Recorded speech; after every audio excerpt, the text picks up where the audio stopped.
Okay, these are my 3-3-1 ribs.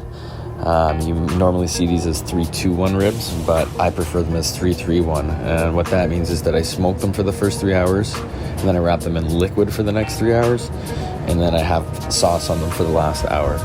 So in this part of the video, you'll see the membrane coming off, which is something that I think is essential to do. I usually like to use my own rub when I'm doing pork ribs, but I didn't have any of the ingredients for that, so I ended up using this brand instead. I'm gonna go ahead and give it a pretty liberal coating here.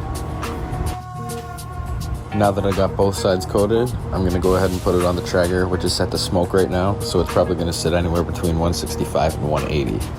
I'm gonna do that for 3 hours.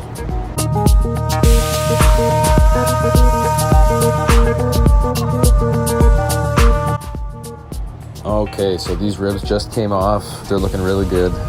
I am going to wrap them right now in foil. I'm going to be putting brown sugar, Coca-Cola as the liquid because I don't have any apple juice or apple cider vinegar sitting around,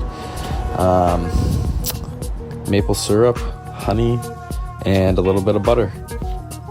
I'm going to stick it back onto the Traeger now at 225, and it's going to sit there for 3 hours. Okay, so I've drained the ribs out of the foil and I've thrown them on the cutting board upside down, and I'm going to use a mix of a couple barbecue sauces that I like, which is like a hickory brown sugar mixed with a hot and honey. Don't ask me why. But everything's looking good. I'm going to stick it back on the Traeger at 225 for about 1 more hour, and then I'm going to see how it looks. Here is your finished product. Good bone exposure. Sauce went on there really well, stuck nice. Now it's time to actually cut into it and see how it looks. Why don't we pull a bone first?